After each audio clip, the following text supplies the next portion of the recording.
dans un mois, un replay, émission mensuelle dans laquelle je rejoue à un jeu, et ce mois-ci j'ai rejoué à Dragon Ball Z Budokai Tenkaichi 2. Je m'attendais à passer un moment exécrable sur le jeu, et au final, ça allait. C'était pas glorieux, mais ça allait, en vrai. Alors avant de vraiment commencer cette vidéo, je voulais faire un petit aparté sur ce qu'est un mois, un replay, parce que je me suis rendu compte que je l'avais pas du tout fait dans la première vidéo. Alors, c'est simple, un mois, un replay, c'est un débrief d'une session de jeu que j'ai eue sur le mois. C'est-à-dire que je rejoue à un jeu pendant le mois et après j'en fais un débrief. C'est aussi simple que ça. C'est-à-dire que un mois, un replay, ce n'est pas une review, ce n'est pas une analyse. C'est différent de ce que j'avais fait pour Breath of the Wild. C'est pour ça que la vidéo de Jump Force avait duré aussi longtemps par rapport à celle de Breath of the Wild. Donc évidemment, voilà, c'est pas un truc professionnel, juste on se pose, on discute un peu du jeu, et voilà, on s'amuse quelque part.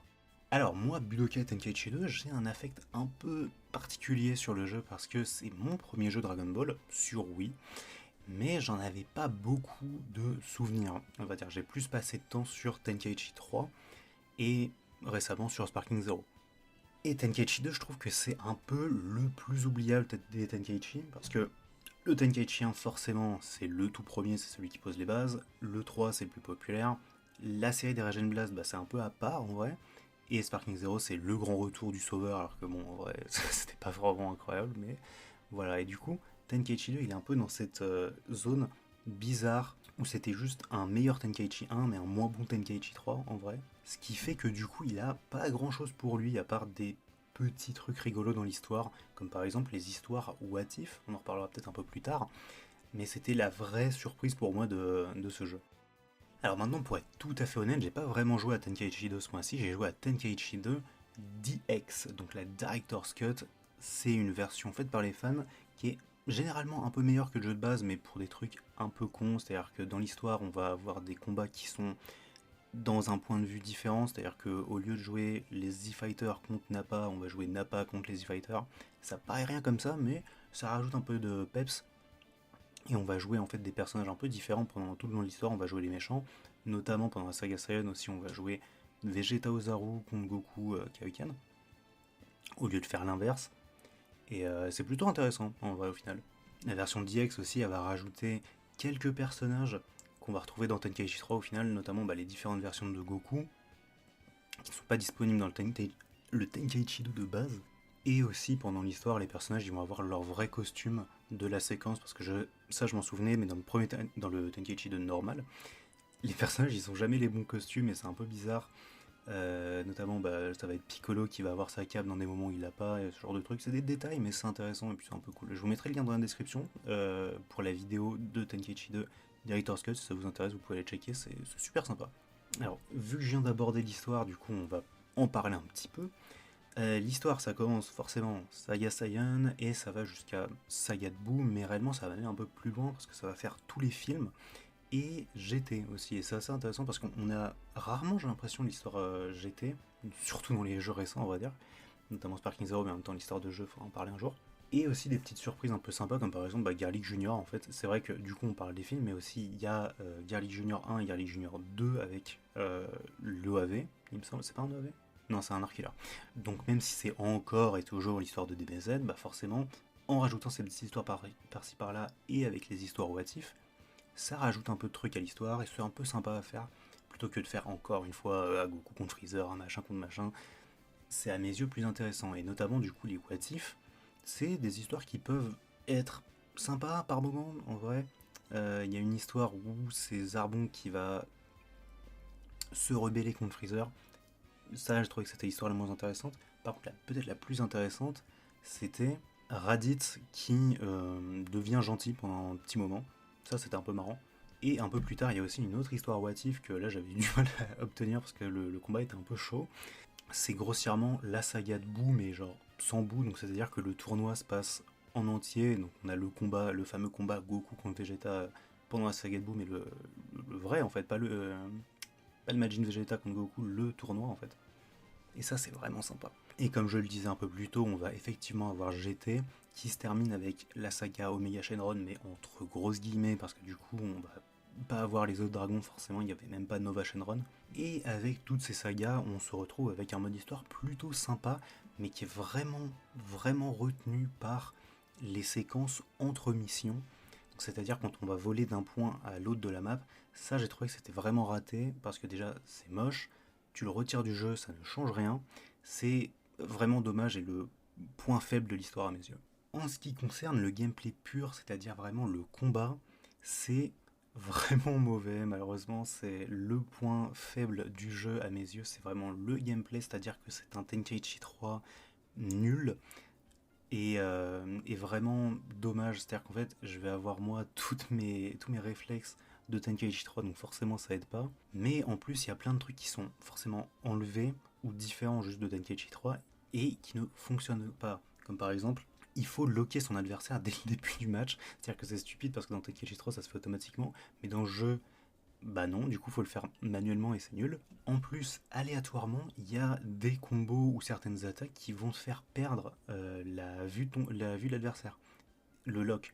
C'est trop bizarre, c'est-à-dire que le combo, quand on envoie le personnage en l'air, on fait hop, petit combo aérien, pif paf pouf, et ensuite grosse attaque, le mec tombe. Là, ça t'enlève la vue. Pourquoi? C'est tellement stupide. Genre, ça marche pas. Parce que la seule manière de perdre le lock de l'adversaire dans Tenkaichi 3, il me semble que c'est sur l'attaque ultime. Et là, bah, il y a ça en plus. Et je sais qu'il y a d'autres manières de le faire. Et c'est vraiment trop bizarre cette mécanique de gameplay. Ça m'a vraiment un peu freiné dans le truc. C'est un peu dommage. Après, je vais pas m'amuser à parler de tout, mais il y a vraiment des trucs, par exemple, dont on ne se sert pas. Comme par exemple, quand on est à haute tension, donc c'est-à-dire avec la barre bleue, on peut maintenir la jauge de charge de ki avec une jauge avec le bouton d'attaque et ça fait un super smash, mais personne ne fait ça, même pas les bots en fait, donc c'est parfaitement inutile. Par contre, il y a des trucs qui m'ont surpris parce que ça faisait un moment que j'avais pas joué, mais ça m'a fait vraiment plaisir. C'est-à-dire que quand on voit une grosse attaque ultime sur un mec et que t'es sur certaines maps précises, t'as la planète qui explose et c'est tellement drôle parce qu'en fait, il n'y a plus ça dans les jeux maintenant. C'est-à-dire que même sur Sparking Zero, ça arrive que sur la map Namek et pas tout le temps. Euh, ça m'a vraiment surpris, c'est vraiment super drôle, super marrant. Un gros Genkidama, le mec il explose, il y a la planète qui explose, c'est énorme. Mais à part ça, le gameplay est vraiment mou, et ce qui n'aide pas, c'est que les bots sont un peu débiles. C'est parfois, tu leur fais une balayette, les mecs ils tombent, et ils restent au sol pendant 3 heures, et ton personnage il peut pas faire la grab au sol, ou juste le frapper quand il est au sol. Donc juste, t'es là, t'attends que le mec il se relève, et c'est un peu chiant, c'est un peu lent en fait, vraiment, c'est ça le truc. Je compare avec Tenkaichi 3, mais Tenkaichi 2, c'est un arena fighter qui est plus proche du party game que du jeu de combat. Tenkaichi 3, c'est un peu pareil, mais quand même, il est un peu plus compétitif. Tenkaichi 3, en fait, je dirais que c'est un peu le mot. Je vais faire une petite note sur le roster et sur les attaques spé parce que bon, c'est un peu le point faible aussi, enfin un des points faibles de Tenkaichi 2 par rapport à Tenkaichi 3. Mais dans Tenkaichi 2, le roster est un peu bizarre parce qu'il va y avoir un seul Goku, un seul Vegeta. Ah non, deux Vegeta il me semble dans la version de base. Il y en a un seul du coup dans la Director's Cut, mais du coup c'est plus. C'est drôle parce que ça rappelle beaucoup Raging Blast où il y en a un seul aussi. Ah, deux si on compte Vegeta Detector forcément. Mais à part ça, le vrai problème, parce que le roster en somme il marche bien, mais le vrai problème c'est les attaques spé, bien sûr, et les movesets des personnages. Gohan de la saga de Boo, il est forme de base Super Saiyan 2, il a 3 fois le même moveset. C'est-à-dire qu'il va avoir un barrage de blast, un Kamehameha solo et un Kamehameha ulti, ou un rush, je sais plus ce que c'est, mais c'est terrible, ça ne fonctionne pas. Ça ne fonctionne pas. En plus, le rush, il est pas beau. Il y a beaucoup de personnages qui recyclent le même rush. Un truc qui est fixé d'ailleurs dans Director's Cut.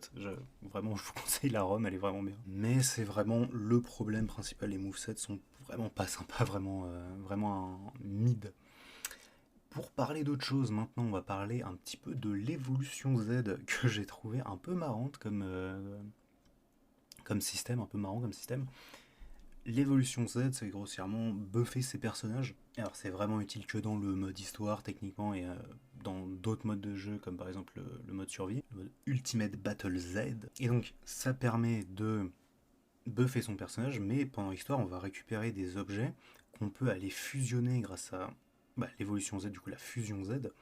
Et c'est ça qui permet en fait d'obtenir les personnages. C'est-à-dire que je vais obtenir la marque du Majin et le contrôle, le Babidi, et je fusionne les deux et ça me donne Majin Vegeta. C'est pas exactement ce qui s'est passé, j'ai pas effectivement les noms des objets Z, mais c'est l'idée et c'est un peu marrant. C'est un peu drôle d'essayer de se dire, ah ok, donc ça doit être cet objet-là avec ce personnage et je les fusionne et ça me donne sa super forme. C'est un peu drôle à faire en vrai, vite fait. Le truc moins drôle à faire par contre, c'est de se rendre compte qu'on n'a pas un objet particulier, comme par exemple l'orbe de puissance, il me semble que ça s'appelle.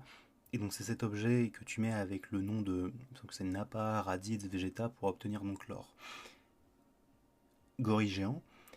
Et cet objet, je me sais qu'à la fin j'en avais plus du tout et je savais pas où le farmer, donc bah voilà. C'est trois personnages que j'ai pas eu. Après, bon, leur moveset devait pas être vraiment intéressant, mais bon, quand même. Et pour parler un petit peu de l'Ultimate Battle Z, c'est donc cette espèce de mode un peu survie, un peu marrant, où on va grimper les étages à chaque fois, on va affronter quelqu'un, un nouveau personnage. Et à chaque fois, c'est des petites tours à thème. Donc par exemple, ça va être qui a affronté Goku, ou alors ça va être des duos un peu marrants, ou alors des ennemis un peu forts de films, des géants aussi, ça va être ça. Et c'est un mode de jeu pour le coup un peu con, mais qui fonctionne et qui m'a fait un peu marrer en vrai. Sachant que parfois, du coup, t'as des personnages qui étaient pas du tout sur la ligne, qui viennent t'affronter, qui viennent te challenge, et c'est un peu rigolo en vrai.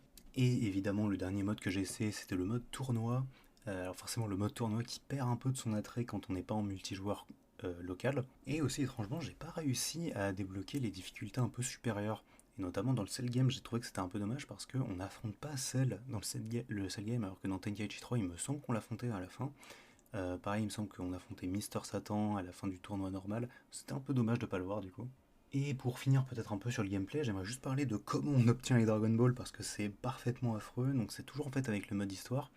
Et en fait, il faut soit aller sur certaines maps à certains moments pour obtenir la Dragon Ball et se balader un peu dans le hub, soit dans certains combats, il faut détruire des rochers, des immeubles, ce genre de conneries. À chaque fois, je les obtenais aléatoirement.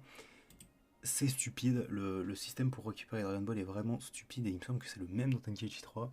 C'est naze, vraiment c'est nul à chier. Alors heureusement qu'on obtient pas grand chose d'important dans ces Dragon Ball, mais quand même c'est un peu nul. Et c'est un peu tout pour Tenkaichi 2 au final. Je suis un peu nostalgique du jeu forcément, notamment par la cinématique d'intro qui est vraiment énorme.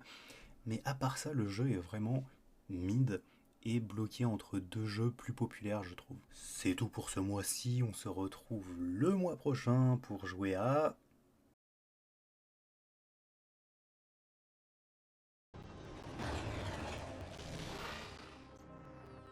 Bonjour, programme. Bienvenue sur le damier.